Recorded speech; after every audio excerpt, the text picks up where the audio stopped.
Hello. Oh God, I really hope they can't hear me chewing. Keep that in. Hello and welcome to the Long Way Round, the not so aptly named podcast where someone who's seen nearly all of the modern reboot of Doctor Who and someone who's seen almost none of it go on a journey through time and space, getting through all of it, and kick me for how many times I just said all of it. I'm Gail, I'm and Tara. who are you? I Who are just you? said it. Who are you, audience member? No, I think Wait we'll get an minute. intro. Who are you?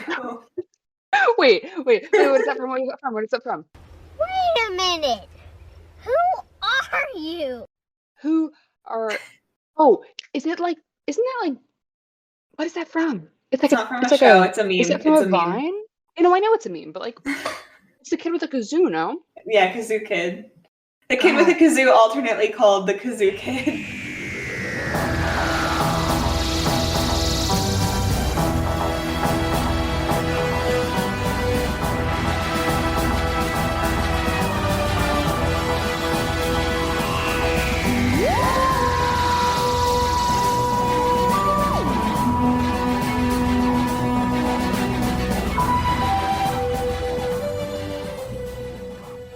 But welcome. How are you doing, Taryn? I'm doing fine. I had a relaxing weekend and I have work tomorrow. And I just watched 2 episodes of Doctor Who 2 days ago, and they were good episodes. How are you doing, Gail? I'm doing. I'm eating dinner right now, so like I'm sorry to anyone who's listening to this, including you, Taryn. Very professional. You can hear mouth sound. Do you want to send me the summaries and then I can read them while you eat your dinner? Yeah, I will. That's a good idea. I'll mute myself and then I'll send you the summaries. Yeah. So listeners, Gail and I watched The End of the World and another one that I don't know the episode. The Unquiet Dead. The Unquiet Dead on Friday. In the interest of just doing that, I guess. It was to see if we could make these episodes shorter, because I think the last one in edited form is an hour and a half, but we'll find out. We'll find out how much of this sticks in here too. It's really short. The one I sent you is pretty short. It's Trial by Fire, not the synopsis, but rather the first episode. If you can get through us meandering around a topic for a good hour and a half, then you deserve to be here. And if you don't, then I don't know. Get the fuck out? I don't know, not to be rude. I think they've already gotten the fuck out. With my voice constantly jumping in and out, so you have to use a lot of context clues to figure it out. So, synopsis of The End of the World. The 9th Doctor takes his new companion, Rose Tyler, to the year 5 billion? I'm really bad at numbers. This is so sad. 5 billion, right? Because it's 5 billion years until the sun expands. To see the sun expand and destroy the Earth, the Observation Deck Space Station, Platform 1, is holding an event with the richest beings of the time, observing the Earth's destruction, but mysterious metal spiders gifted by the adherents of the repeated meme to the other guests are secretly infiltrating and sabotaging the station. Ooh. I feel like there's some bits in there, but we'll talk about them as we get to them. I was a big fan of the sun filter plot. It's the Sunsetter Retractable Awning in space. Do you know what I'm talking about when I say that? Because Sunsetter Retractable Awning. I remember the sun filter coming down. No, I know, but when I can get that. No. So you know sometimes like those channels where instead of it'll only play commercials and the commercials are like 20 minutes long. So watch the Sunsetter Retractable Awning, this is not promo, was one of those that I saw very often as like a child when I'd stay home like sick or whatever. And it was essentially just an on like shade device and you like click a button and it comes out. But this is like the Sunsetter Retractable Awning of death. The sun used to make our outdoor deck and patio space so hot and uncomfortable. She's malfunctioning. We couldn't use it. But then we discovered the Sunsetter Retractable Awning. Malfunctioning. Our Sunsetter Retractable Awning opens and closes in just 60 seconds. It keeps our patio about 20 degrees cooler. It provides instant shade and instant protection from the sun's harmful rays. And our Sunsetter costs under $700. Life is better under a sunsetter. It's really funny. And this joke is really funny, but if you get it, you get it. If you don't, you don't. You have to have a high IQ to understand. You have to have a high IQ to understand the Sunsetter Retractable. It's like Rick and Morty. I think you just like excavated a really deep memory in my brain. I do think I've seen that actually, but I did not remember what it was at the time of reference. Anyways, infomercials, gotta love them. Man, where do we start? I think it's their first adventure. Yeah, it's the first. I think there's a shift kind of this episode where last episode was heavily about Rose and it was called Rose and it was from her perspective, and then this one is kind of around a little bit like we get the Doctor and his Rose's baggage, perspective, but it is a lot of the Doctor. Which interesting. Oh, brains connecting alert. It's interesting. Episode 1 is called Rose. Episode 2, diving into the Doctor and his trauma, is called The End of the World. Because his baggage. He's already gone through that. Yeah. Yeah. Man. But it's really good. Before they go out onto the exploration deck, which is like, it's shit CGI. Let's just be real here. But it still has so much more character than the stuff we see. I don't know. I love how, shoddy it is. It also, apparently, fun fact, it was like the most use of CGI in a Doctor Who episode like thus far, which for a show that ran from 63 to 89, not a high bar, I imagine. The second episode in 2005, they actually like used some. Yeah, that makes sense. That tracks. That makes sense. But anyways, before they leave the TARDIS, they have this really cute little banter moment where he's like, 100 years in the future, 1,000 years in the future, 10,000, and then he goes to the end of the world. But it was real cute. But the new Roman Empire. Can we just pause on that for a second? The Roman Empire is back and better than ever. Like 10,000 years later? Is that what? 1,000? Neither of those makes it better. It was an offhand comment. Let's revisit that. I say let's do that. Let's revisit it. Not us as people. I mean the show Doctor Who should visit the new Roman Empire. Oh yeah, no, I think they have things going on. Yeah, that's an example of like an offhanded comment that's more a joke than anything, but the implications of it are terrifying. Horrible. What did we do as a society to end up back with the Roman Empire again? I wonder if it's like a tourist thing. Like, is it like a Westworld? Yeah, I love that line because it's just ridiculous. So I can't remember. Does Rose doesn't say that she wants to go to the end of the world. He just takes her there, right? Yeah, he says, anywhere in time where you want to go, backwards or forwards, and she says forwards. And so he decides to do that. First date, end of the world, which is crazy.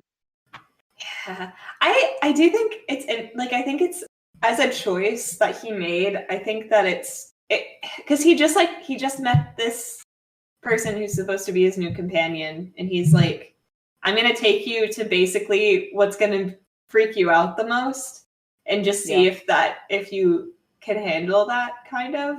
Because can we bond over similar things now? Yeah, that's also true. He's also, I keep forgetting, he has also already dealt with his world ending, so to speak. But I think it's kind of interesting because I'm like, is this supposed to be kind of like a test, but like low key? That's like, if you can handle seeing the end of the world, then you can do these other. I mean, he gave her a choice and she just said forward, so it's not like he wasn't gonna let her do something else before that. But it kind of seems. Like, it's like, if you can do this, then you can do the other things that we're going to see. I think subconsciously he might have thought about that, but I never thought about it like that. I think, like, if she asked him that, like, oh, this is like a trial by fire, a phrase I've used twice now. Yeah. I don't think he'd think it was. I think he'd be like, well, I just did, Yeah. I don't think he's... I think it's not calculating. No, I don't think he's that manipulative, and I don't use that word like saying he's not like sometimes a shady guy. He definitely is, but I don't think ulterior motives are not really his thing, especially not when he's 9. that this changes, sometimes he is and sometimes, he isn't. I mean, I don't think it was, let's see if you can handle it, even though he says, both in End of the World and Unquiet Dead, he says, either get with the program or don't be here. I think that's like more bark than bite almost. He's sort of like just, I don't know. I can like get into like the isms of 9 because he's a fascinating character. He's like, already so interesting. Like I'm trying not to think about future episodes when we watch these, but there's already so much to unpack, and I think he's trying to level the playing field. If that makes any sense.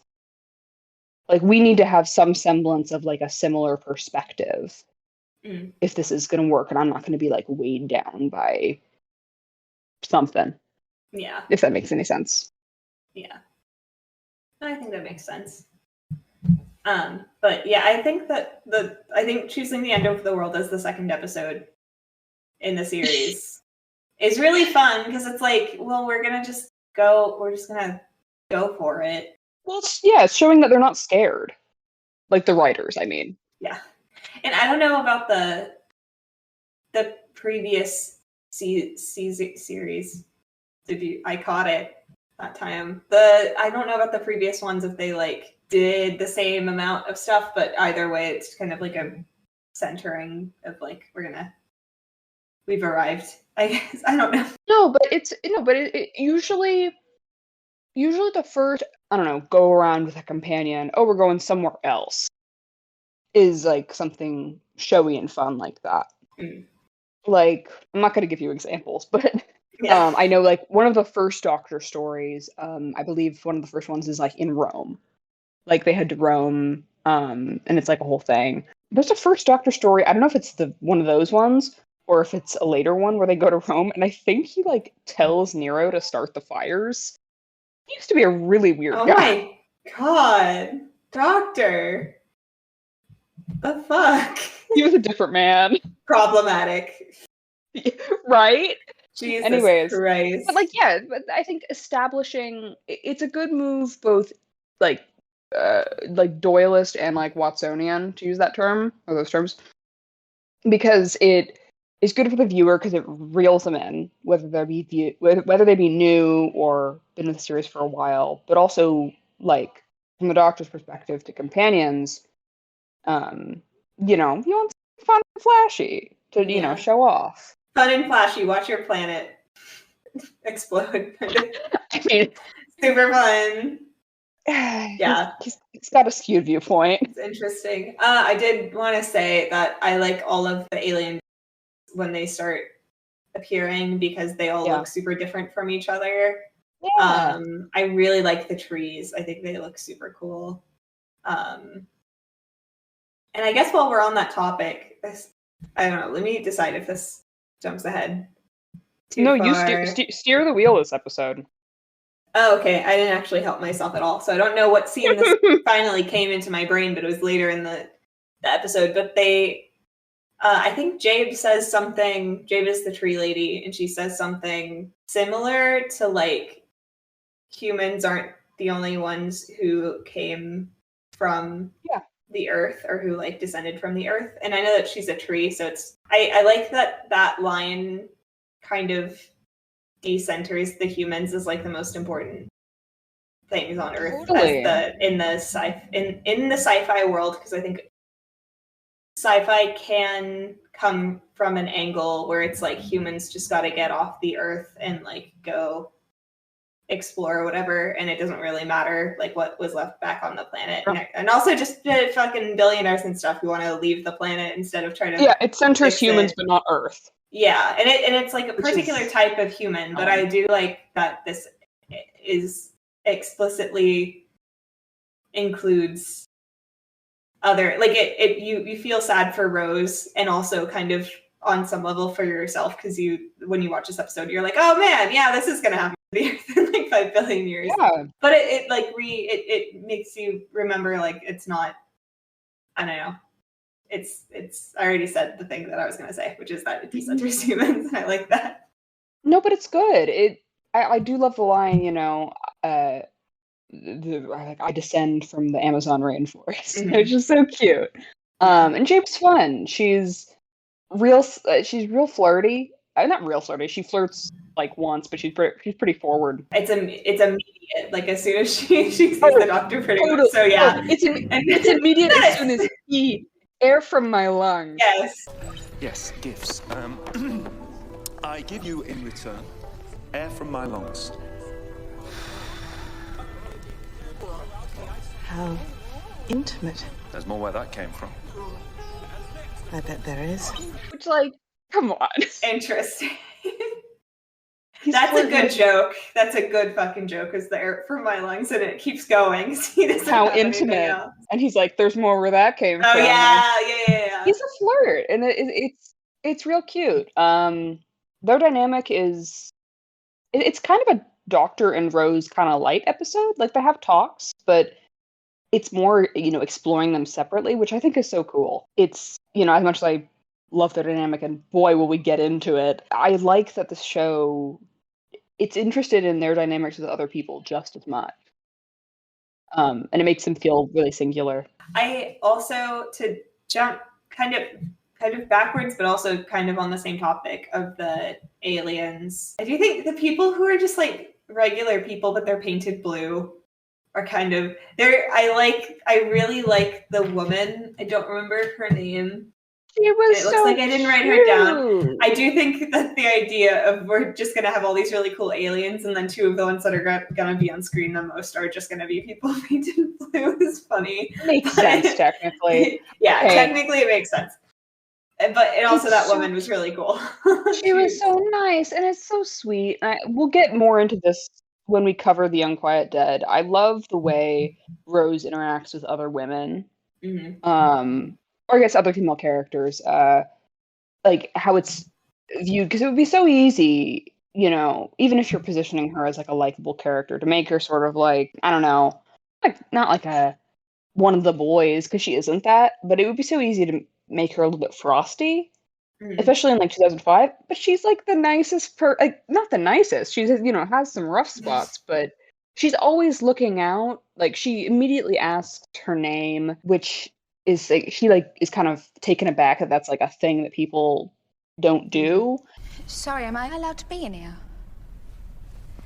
You have to give us permission to talk.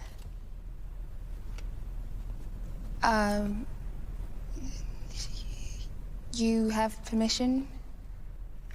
Thank you. And, no, you're not in the way. Guests are allowed anywhere. Okay.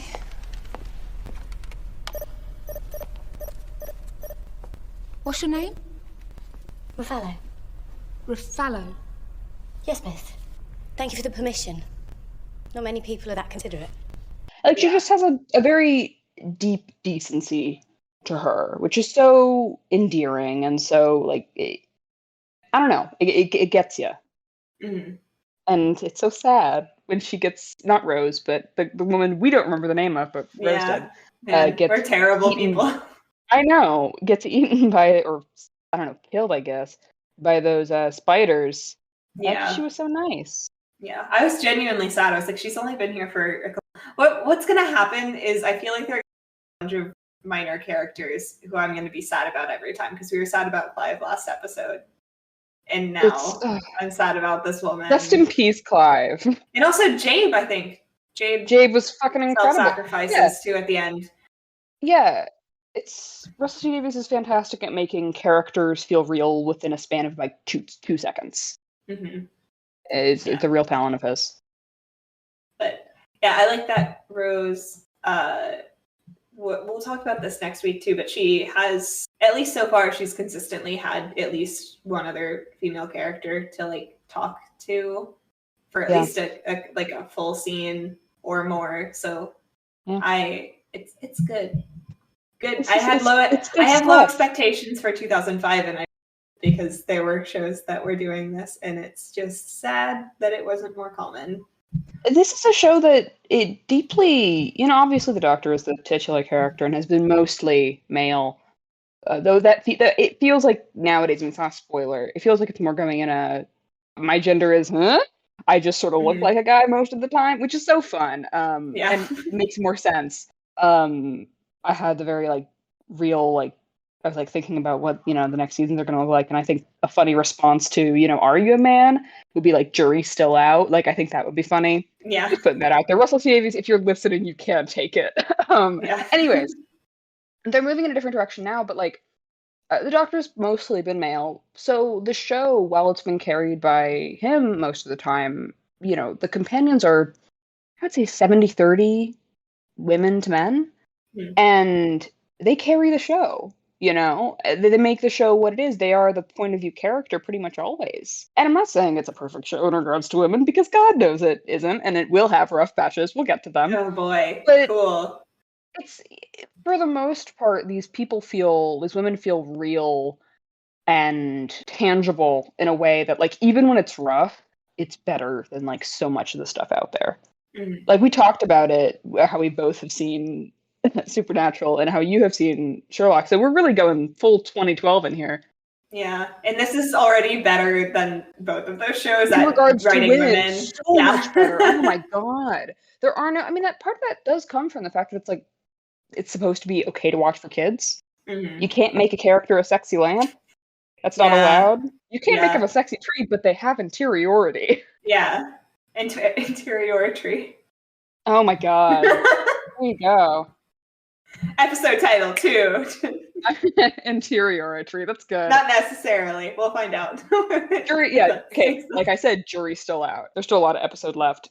But no, Jabe is really delightful, and I can't, you know, consistent storytelling is hard to do, easier said than done, and the dedication that Russell T Davies had to keeping the thread of, let's talk about what caused the, you know, in-universe, quote-unquote, hiatus, what caused that gap and what toll it had on the Doctor is really impressive. And she's, you know, I'm so sorry. You know, it can't be. And then she says, you're running out of time, Time Lord. Which is the first time he's called a Time Lord in the revival, and it's such a good line. I think I might have gotten it wrong just now, or don't waste time, Time Lord. But it's a really good line, and you know he grins at her. You can't.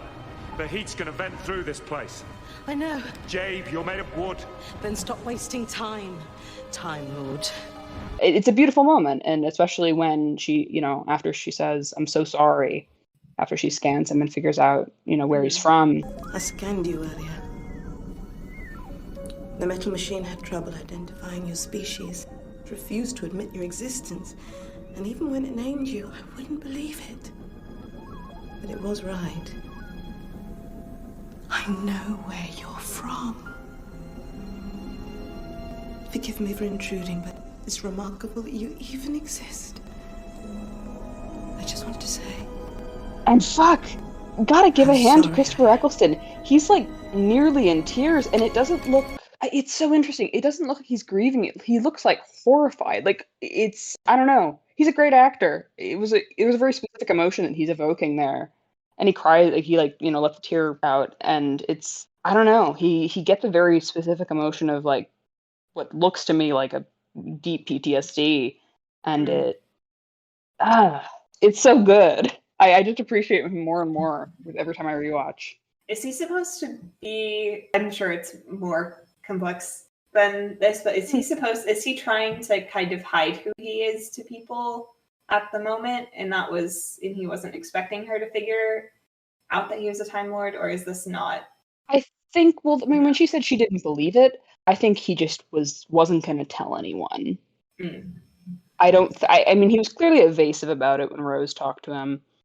And they're even closer than him and Jabe, but I think he's just trying to do his best to move on, I guess. And so far he's been doing that alone, but now he's in, you know, with the context of doing this for, you know, being a tour guide for, you know, humans usually. And I think it's a new context, but who knows how long he's been traveling while not telling people. I'm assuming this is like the first time he is. Okay. So the war is what happened or what began between the classic series and now. Yeah. Between the movie and now. It's a movie. Oh wait, we talked about this. We've talked about this. Okay. We talked I about forgot this. there was a movie. Okay. You're gonna watch it at some point. It's gonna be great. When did the movie come out? 96, I believe. But it's set in 1999. And that's the one one of two visual appearances of the Eighth Doctor. I'm not going to say the other one. Like I said in I think the first episode, like, you know, king of audio stories. I think he's still doing them. Either way, he has a huge backlog of stories. But yes, between the 1996, hope I'm getting the year right, movie and the 2005 reboot, that's the time in which the Time War happens. But one thing I will say, and then I'll shut up, there are references to a Time War in the classic series, I believe. The important thing, and this is not a spoiler, it's just something that hasn't been talked about yet, this Time War has been called the Last Great Time War. So, like, these things have happened before. They're wars involving time travel. So they're going to be really complex. And as it said in Unquiet Dead, higher level beings kind of notice them, but like human beings, assumedly, don't see a thing. They're harder for me to understand. Like, it would be really hard to translate that to screen. So it's really cool that they make it this mythic thing. But yes, the Last Great Time War happens in between Doctors 8 and 9. And in between 1996 and 2005 for us. So the way that time travel works, like, they should actually know if it's the last war, right? Because they would be able to go forward and check if there's another one at some point. Real complex. So there's a reason it's called the Last Great Time War. You'll see why. So our time war is not constantly happening because all time is constantly available to all people in a time war. Boy, we're just getting into it. We don't need to figure this out right now. But like, the only thing I'll say in answer to that is at the end of the episode, in this wonderful scene, he says, "I'm a Time Lord. I'm the last of the Time Lords." So we can assume from that time travel isn't as much of a thing. And one thing I will say about Time Lords, non-interference is kind of their thing. Like, the Doctor is kind of a renegade Time Lord. They're not. It's not like they had like a billion, or like, if we're using human numbers, 8 billion like doctors running around. That's not what it was. But we'll get more into that later. Okay. It's complex. I would love to read like. Frankly, I'd love if they came out with a mini series about the Time War. I think it'd be fun, but it would be really hard to do. I don't know. It'd be weird. Yeah, they could get super experimental. I've been waiting to see how the time travel works. This isn't applicable to this episode specifically, but like what the rules of the time travel will end up being, and if they change based on episode, because it's kind of like it's got silly bits in the show, so they could kind of get away with that if they wanted to, or if it's gonna have its own set of like time laws that pretty much stay. Yeah, it's fluid as time is. Cool. Yeah, I mean, certain eras treat time travel as magic, essentially. Not like it's not like they're throwing all the laws out the window, but they do sort of play with it. And some of them give it, really hard and fast rules, and both are interesting. Time travel is treated pretty flippantly, unless you're dealing with fixed points in time, which this episode, funnily enough, is all centered around. It's cool that it's the Earth burning fixed point in time, and they're not interested in like saving it, because I think a lesser show would be like, let's put it off for another. Like, no, this needs to happen. Yeah, I was thinking that is something that I made a note about kind of early on when they arrived. I was like, so are we gonna spend this episode I didn't think they were actually going to be able to stop it, but I was like, is that going to be part of the episode? Is Rose going to be like, is there a way for us to stop this from happening? And because that would be kind of like, it's such a big, they don't choose like a random, like, it's not like an asteroid is coming for Earth. It's like the actual end of most planets is when their sun explodes. So it's just kind of the most natural ending. So yeah, I was kind of glad that wasn't what it turned into. Along the way, because I feel like when you introduce the concept of end of the world for anything, the general storyline you're gonna come up with is going to be, how do we stop this from happening? Yeah, and it's not interested in that. It's like, no. we're more interested in the personal conflicts between all these absurdly rich people who are all gathering to watch it, which is also great. Crazy. So good. Great and realistic, and it only feels more real as time goes on. I'm sure it also felt real in 2005, but man, I feel like there are some people who would just do that if they had the opportunity. Comrade Russell T Davies. Mm-hmm. Yeah, there's, I mean, the Ninth Doctor has been jokingly referred to as like the communist one, and like there are more episodes where you'll see this and like be like, whoa.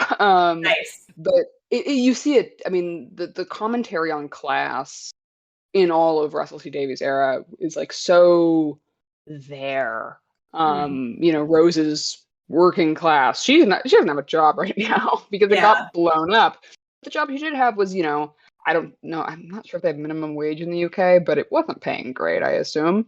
Yeah. You know, single mom, her, you know, they both live together, and now it's interesting.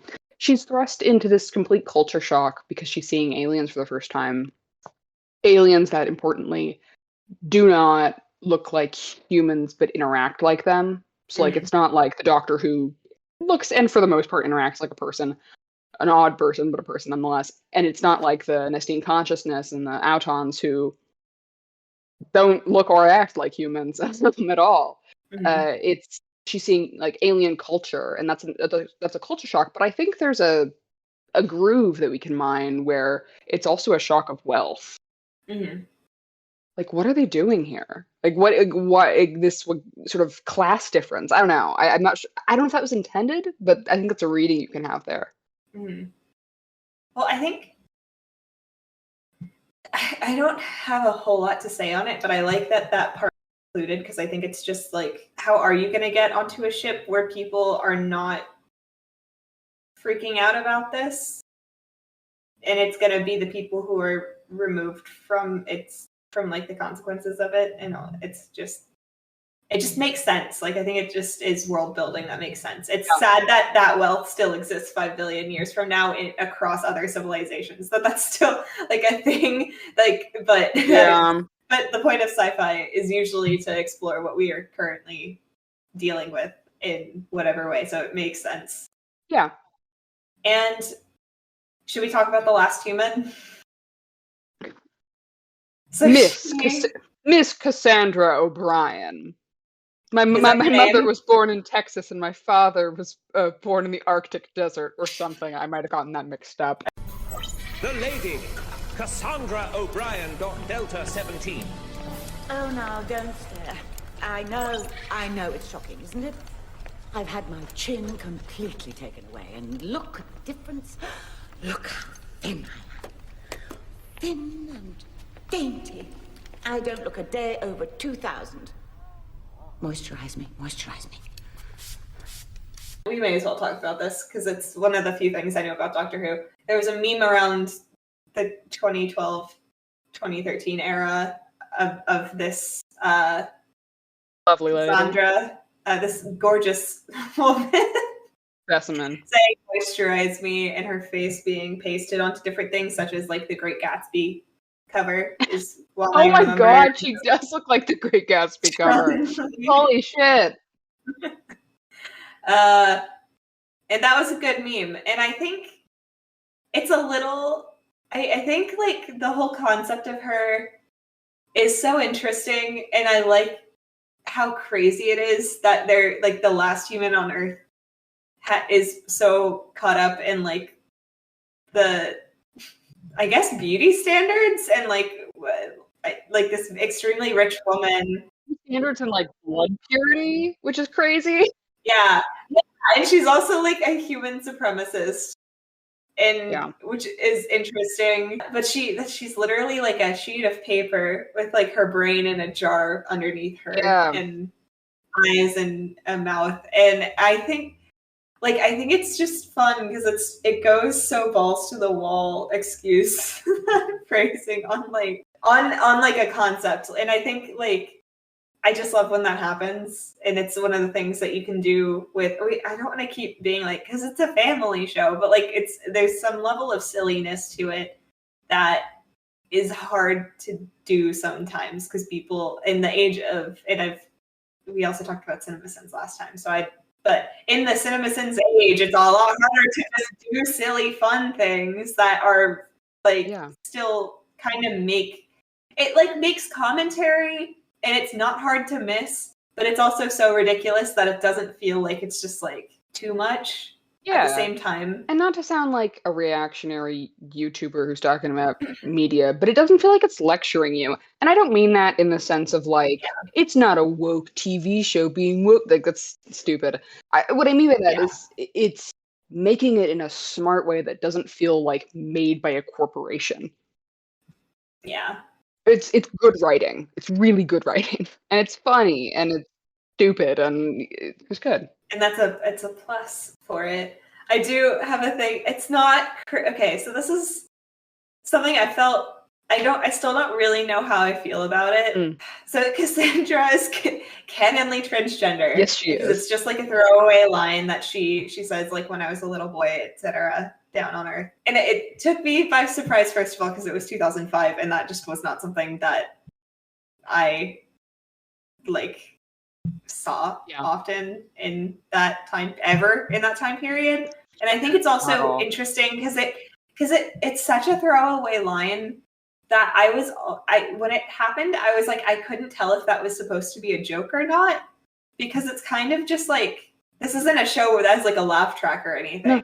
I mean, it's like, it's just a fact, you know, it's interesting. Yeah, like, it's presented very straightforward. On that point, I don't mind it now, because I feel like if I can watch that and just be like, that's a trans character. This other bit is more nebulous because it's hard to put into words. So I'm just gonna go for it. Go for it. And I'm not trans feminine, so I feel like I should put that up front before I say this. And I was planning to look and see if there were like any comments on this online, but I forgot to do that before we got here. So we'll find out. If I find something, I'll put it in at the end of the episode, I guess. I think it's interesting to have the last human on Earth who's like this extremely medically diminished person be a trans woman. Hi, this is Future Terran popping in. I just wanted to clarify what I said because I kind of end up rambling a lot.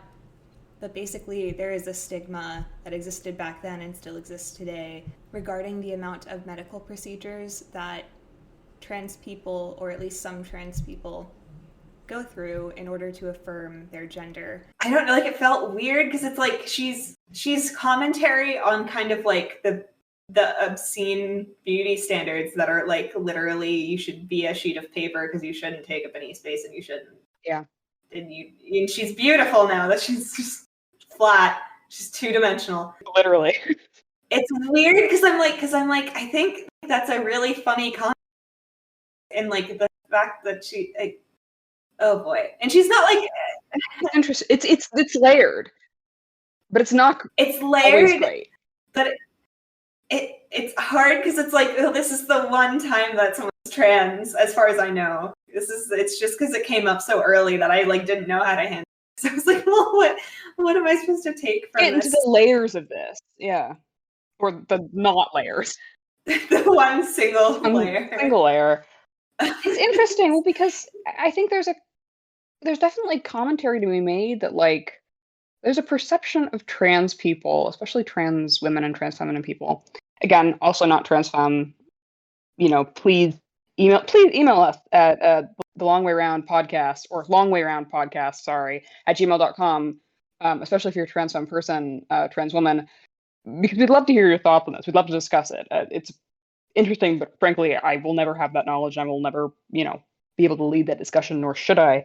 But I think there's an interesting point that this episode makes about wealth, where intentionally or not, it does sort of play into the idea that changing your body, whether that be affirming to gender or just let's just say gender, as a cis person or as a trans person, is like a bourgeois thing to do. And I think that's interesting. Like, I think the point is she's very shallow and there's not much, to her. Like, I wish I could say, like, well, she's white. I mean, literally. She's white. And she's rich, so there's commentary on that. But, like, I also think it's a thing that, like, oh, the rich madame is the one who's trans. Like, that's a thing. It's not, I don't know if I'd say it's as far as, like, it has its own, category on TV tropes. But I think there is a conception that being not cis is the rich person's game. And I think that's interesting here. And it's definitely dated, I would say. Yeah. I wish there was like a lens under which we could be like, damn, Cassandra's so interesting and horrible, and she's also trans. But that's just like, it's sort of a thing of like, we know for a fact that there are going to be more trans people and importantly more trans women in Doctor Who in the future. We know this for a fact. It'll take a couple seasons to get there, but it'll be there. Yeah. And as a main character and as far as I can tell, a good person who's, importantly a teenager. But we'll get to that when we get to that. It's sort of a thing where, like, the only way to solve it, in retrospect, is to have more trans people. Because then you can have that breadth, and then it can be like a commentary on this rich white woman who is so, overcome by materialism, and she's so obsessed with taking parts of herself out and out and out and out that she becomes nothing, and she's not human anymore. She's possibly the least human of them all. Jabe's more human than she is, because it's not about what you are, it's about who you are. And she can also be trans, but as it stands, with the meager amount of trans feminine people and trans women in Doctor Who, it does read as a bit transmisogynistic. And, that's not Doctor Who sucks, but, like, that's there, and we should acknowledge it. Yeah. And I think, like, part of it was interesting because I was like, is it just something that's so ingrained, like the idea of like the medical stuff that that's part of why I was like, I wish I knew where like generally just took this as a joke in 2005 because I can't wrap my head around it as it's interesting. Weird. I mean, it's also something that I really can't speak to as someone who like has a complicated relationship with gender, sure, but it's not that one. It's not. We were on, me and Cassandra on different planes in many ways. Yeah. Especially, we have different experiences. She's her own. She is a plane. You could say so many. Oh my god, we love Cassandra. Yeah, diversity win. I mean, I made the diversity win joke when we watched it, but it is sort of. I love her. She's kind of like she's horrible. She's horrible, but she's fascinating, and she's so camp. This is an iPod rolled out like a jukebox. Yeah, it's really good. And she's fun. She's it does help that she wasn't looking to do anything. I mean, she was looking to kill people, sure, but but rich people mostly. Rich people. So, no, kidding. She was communist. Here's an argument. Cassandra, voice of the proletariat, maybe. But it is funny that she's like, I was hoping for a hostage situation. Like, that's funny. Like, she wasn't, like, predatory. She wasn't, like, this wasn't, like, a Buffalo Bill situation. Because it would never be. That there's no serial killers in Doctor Who, generally. Not of that flavor. But, yeah, it does help that she's being real silly. And her ulterior motive is, I don't know, she said hostage situation. Was it to get money? Can't tell. Was she just wanting to cause some problems? Just for fun, yeah. She's just a mischief maker, which is fun. I mean, I support that. I support her mischief making. And Cassandra, if you're out there, if your brain is still out there, we support you. Maybe don't kill people. Cassandra might be the MVP of this episode. I wasn't considering her, but now she might be in the running now. She's just so fun. Let's go. I mean, we've talked about the Doctor a bunch. Let's do Jabe and then Rose. I think Rose called Cassandra a bitchy trampoline at one point. Did. I just wanted to highlight that. Funny show. That's so good. Yeah, it's really good. It's really good. Doctor Who's a good show. I feel like I didn't take that many notes on Rose this episode. I know, but she's doing so much and she's so fun. I love the argument her and the Doctor have. I love that, like, the first thing they do upon, becoming besties and then going to the end of the world is fucking argue. Immediately. They fight it out. It's good. They have a conversation when she can understand things as like she can understand the languages. Oh, about the alien. TARDIS translating in her translating your Yeah, mind. and he's like, well, the TARDIS got into your mind, and she's like, okay, you didn't first. It's so interesting. Okay. They just have a different conception of boundaries. It's so cool. It's juicy. It's good.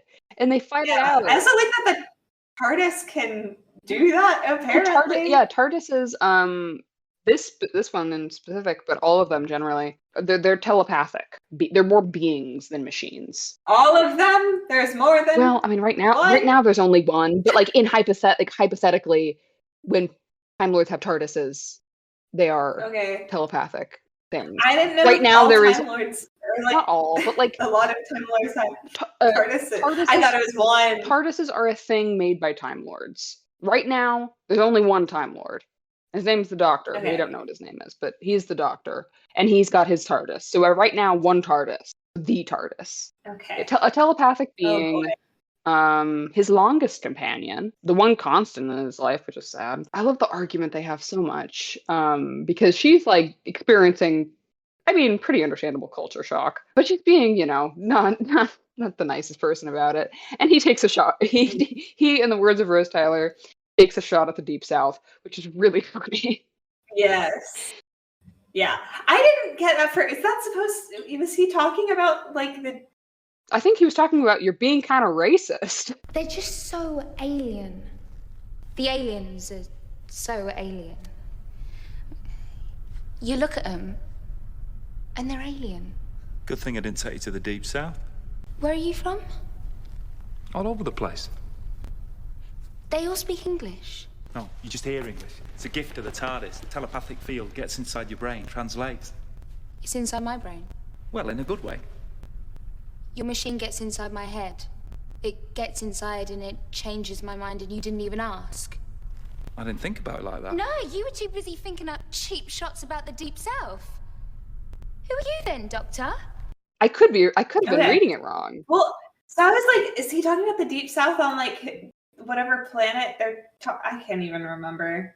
I think this is great podcast material. Me going, I don't remember. I don't fucking know. Sorry. Okay. For some future episodes, maybe not the next ones, maybe not any of this season. We will be recording the same day that we watch, but that didn't happen today, and that's fine. Because I was like, I don't remember what planet they were talking about. I was like, is he talking about the Deep South? And it's like a joke because it's like there's context we're missing, or is he literally talking about America, the Deep South of the U.S.? Yeah, usually when he doesn't mention the planet name, he's the Doctor has an affinity for Earth and human beings.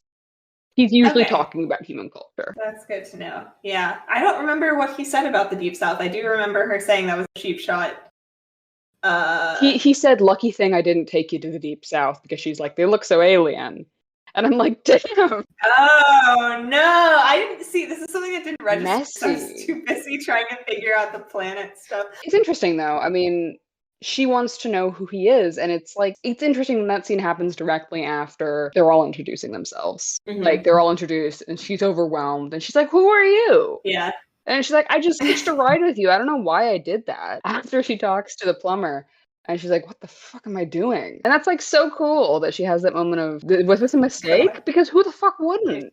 I don't know this man. I don't know this man. And it's good. And then they have a sweet moment where she's like trying to get him back. Sorry, that was wrong. And he says, a little bit of jiggery pokery to like fix her phone, to make sure she can call her mom, which is a really good scene. Mm-hmm. And he says, she says, jiggery pokery, what's that? And they have this little conversation, and she says, nah, I failed, hullabaloo. And by that time, they're basically like elbow to or shoulder to shoulder, and it's really cute. Super flirty. It's really cute. Oh, speaking of flirting, really should we talk about how Jabe called? Should we talk about what Jabe called Rose? Your concubine. Oh my God. This is a 19-year-old girl. Oh my God. Yeah, I know. Yeah, it was so funny. She also went down a list. I think she was like your wife. Partner. I don't remember what the second one was. It was partner. Concubine, prostitute. Just going down the line. And the best part, she didn't mean it like in an offensive way. That's not the tone She's very at all. Straightforward. Yeah. Oh my god. Yeah. This happens. Okay, one thing I will say is this happens very often where the companion and the doctor are like assumed to be a couple. And sometimes it's, a flustery, no, we're not dating. And sometimes it's really funny because the dynamic is not that at all. And it's Oh no. and it's really funny. But yeah, that's assumed all the time, and it's always funny. It's the first time it happens to her. And it's like, I made a joke like right after we watched the first episode where I'm like, I didn't expect you to like this, by the way. I didn't expect you to like my Tumblr post where I said that Rose Tyler's theme song is Genghis Khan. As in from the It's a good song. Do I understand it? No. Okay, have you seen the Succession AMV, the I Get a Little Bit Genghis Tom? Genghis Tom. No, I love the song Genghis Khan. I didn't know what about Rose applies to that, but I was going to trust that was accurate. She gets jealous and possessive so easily, and it's so funny. Yeah. You can go off and pollinate. I kind of took that as her just being annoyed that she was called a concubine. Well, but I feel like as time goes on, I'm assuming it'll be more obvious. If you look at her face when he gave the gift of breath from his lungs, she's like, Rose's faces are so funny. They're only going to get funnier. It's great. She wants those people dead. It's awesome. Mm-hmm. Maybe one day if we have a visual component set up, we can do a face of the episode also, because I liked Nine's face during the Jackie bit last time. So, and then eventually we might put that together. Oh, that's really good. All right. I have a few more notes, so I'm just going to zoom through them. I was really sad that Jabe self-sacrificed, but we kind of talked about that earlier. She was great. She was so pretty, and her dress is gorgeous. The blood effects of the human exploding are really funny. I don't even know how to describe them. You just have to go rewatch. CGI is really funny. That's so good. And then they have that great. Wait, go. Yes, go ahead. Go. No. It might be more related. No. Mine's related more to the end, so you should go first. This is also the end. Okay. Maybe it'll be the same scene. Who knows? So I have the line written down all those years, all that history, and no one was even looking. So good. When the planet explodes. And no one was watching because they were trying not to get murdered. Yeah. Also, why do we even have a sun filter? What's the point of that? Okay, especially... What the fuck? Okay, so the host, I think I'm just going to call him the host. He's blue. He's in office. The spider comes in, goes onto his desk, and crawls over. And for a visual component, I just did sort of a crawling motion with my hands. Crawls over and just taps a button that looks like any other button, but it's yellow. Why isn't that like in a plastic container? Why the fuck is there a sun filter? But if you're gonna have a sun filter, why not protect it? Sorry. The logistics I think they need OSHA for space. Oh my god. You know that, Unraveled? Like, how many OSHA violations? Yes. You know that video? Oh my god, they should do that for Doctor Who. Violations does Doctor Who violate? Oh my god. I wish Brian David Gilbert was still doing that. UK version of OSHA. Or is OSHA worldwide? I don't think it's worldwide. Mr. Worldwide. I don't know. Yeah, Pitbull will be appearing now. I'm kidding. That's a joke. There's no Pitbull. We'll get him by the end of the season. Don't worry. Anyway, before I undid all of that really great line, I guess we don't have the time for this. I'm just saying all those years, all that history, and no one's even looking feels very philosophihical, and I feel like you could have an hour podcast just on that. Actually, it's a good segue. I guess that's your line of the week. I guess so. All that history. Yeah, I don't think I had other... Mine is a scene later when they're on Earth, and he says, I'm alone. I'm the last of the Time Lords. He says to the effect of, I don't have anyone. And then Rose gives him the sweetest look and says, you've got me. And then she immediately smells chips, and she's like, I want chips. And then they get chips. And that's how it ends. And it's so cool that in an episode centered around the end of the world, it ends with them on Earth when it's populated and thriving. And they go do something so mundane as to go get chips. It's so sweet. Yeah. We're just going to enjoy the moment that you do have, because the world could explode. / will explode. Yeah, and then do you have a line read of the week, or is it the same? I liked Nine's delivery of "Just Chill," which I'm gonna have to put in because I don't actually remember it. I don't know, but I apparently really liked it. There must be a system restore switch. Jade, come on. You lot, just chill. Was it when they're talking about the fans? Just chill. It was like a pun. I don't know. I think he was just. Oh boy. Shit. I don't know. I'll put it in. My land read of the week is I mean, I kind of talked about it just now. It's You Got Me. She's like, I want chips, and then that as well. That whole scene is full of good line deliveries. It's really cute. What about your people? I'm a Time Lord. I'm the last of the Time Lords. They're all gone. I'm the only survivor. I'm left traveling on my own because there's no one else. Who's me? You've seen how dangerous it is. Do you want to go home? I don't know. I want... Oh, you need some chips? Yeah. Yeah. I want chips. Me too. Right then, before you get me back in that box, chips it is. You can pay. No money. What sort of date are you? Come on then, tightwad. Chips from me. And that's pretty much. Oh, I mean, yeah. Email us. Did we decide MVP? MVP. It's Cassandra O'Brien of Earth. Yeah, the last human. Thank you very. I mean, she's your fave is problematic, Cassandra. Oh, she's my problematic fave. She was great. She was so good. Yeah, she was really fun. Hopefully, will be fixed in canon. Yeah. Not her, but like the long run of the I canon hope the show is made in the future so that we can look back and be like, that was fun. It's fine now.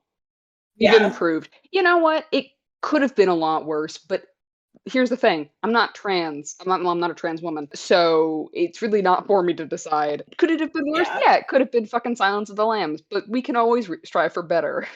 And that shouldn't be the low bar we have to leap over. But yeah, MVP Cassandra.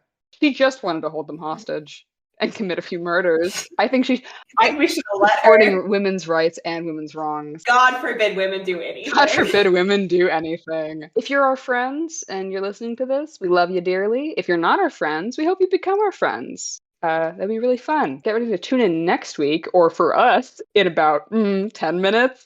For when we review Series 1, Episode 3, The Unquiet Dead. Bye! Bye!